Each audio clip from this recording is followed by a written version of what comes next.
big thing that I thought was awesome, but also a huge missed opportunity.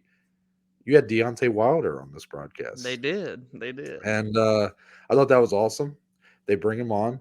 Deontay Wilder, of course, not being fully committed to anything, but did seem to enjoy the idea of doing a 1-on-1, doing a Mm. boxing fight with Francis Ngannou, and then coming over into MMA.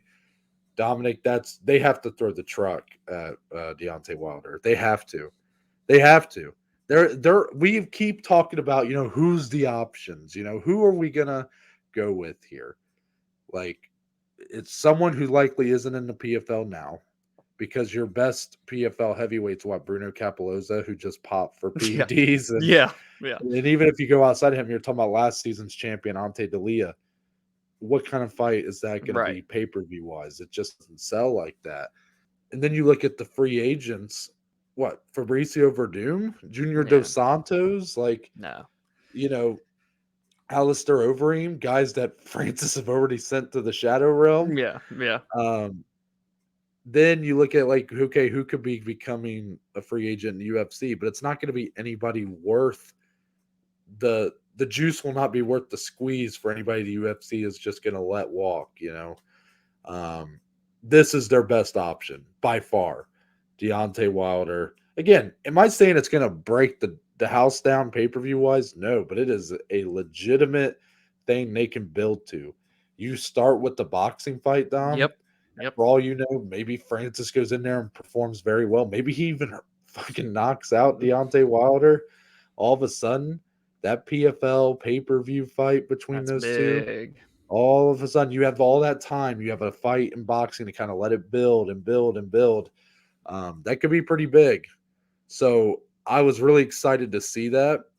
However, the more I thought about it, Dom, I went, "Oh my god, how did they not have Francis Ngannou Yeah. here Why and was he have him not face there? off? They didn't How have was him he not face there? off. Dude, How it did was how the did they not have him face off? This is yeah. the first card since he signed with the Since he PFL. signed and he wasn't there. Why were they not facing off, Dom? Remember what happened when Mike Perry faced off with Conor McGregor and The bare whole knuckle, world. Yeah. Yeah. and everybody knew that fight would never happen.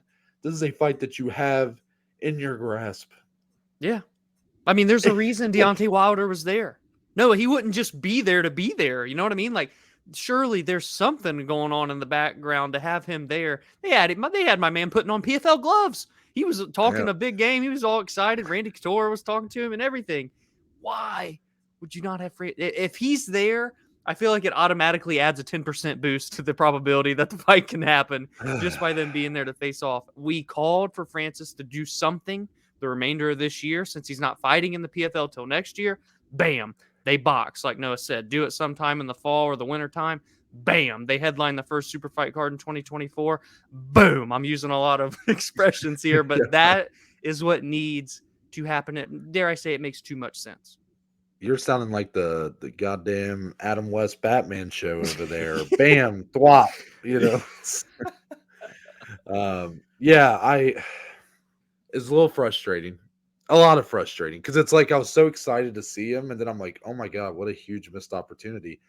But I also took notice of the fact now it makes a lot of sense why Dana White keeps talking about John Jones versus Tyson Fury. Oh. He must have heard that this is what the PFL want to do. Mm, He had to have. yeah. He had to have heard this because it makes a lot of sense why the PFL would want this. This is about as big of a free agent as you can get. Yes. Tyson Fury's just been so wishy-washy on the whole thing. Mm-hmm. Now he's calling for fights with John Jones, like, Yeah. Yeah. that he's never actually going to do. But and I was wondering, Dana just said when Francis signed with the PFL, he said we don't do those kind of fights here. We did the McGregor Mayweather thing. Mm-hmm. It was the right time. Yeah. He goes, but we're not doing that again. Mm. 2 weeks later, Yeah. Yeah. all of a sudden he's like, Tyson Fury, you want to prove who the best man on the planet is? And then Dominic, it's getting really weird. Why does Dana keep saying that they paid Floyd? He's like, we found a way to pay Floyd. I'm like, no, you didn't. Yeah. You didn't pay Floyd. You didn't pay Floyd. Yeah. Now, and honestly, if they did, doesn't that just make it look worse of why they Yes, always I act like think they so. can't pay their fighters? I'm like, so wait a minute, you're telling me you paid Floyd, help pay part of what, his $200 million purse? And you're telling me you can't pay your fighters more? I'm just saying, like, I don't know the ins and outs of that contract. I don't know, but they were co-promoters. They didn't pay Yeah. Floyd nothing. Yeah. So I this is all weird, and Dana's just being petty as shit. And like now I'm kind of seeing why. Like it's like, oh, that's why. Okay, it's because Ngannou and Wilder may happen. But sorry, Dana, Jones and Fury will never happen. It just won't. But imagine in 2024, there's a world where we're seeing Francis Ngannou fight Deontay Wilder and John Jones fighting Tyson Fury. Holy moly. I don't Wouldn't know. that be It would be exciting, but also I'd be like, what? shouldn't you two be mixing up opponents here? Like, shouldn't you guys? We I got feel like something went wrong here. it's like the Sean Strickland and Paulo Costa matchups, that they have coming up. It's like, shouldn't you guys be like Yeah. fighting? I feel like someone messed up the paperwork here and they got some matchups wrong. Yeah. Oh man. Yeah, I mean it's exciting, it's funny.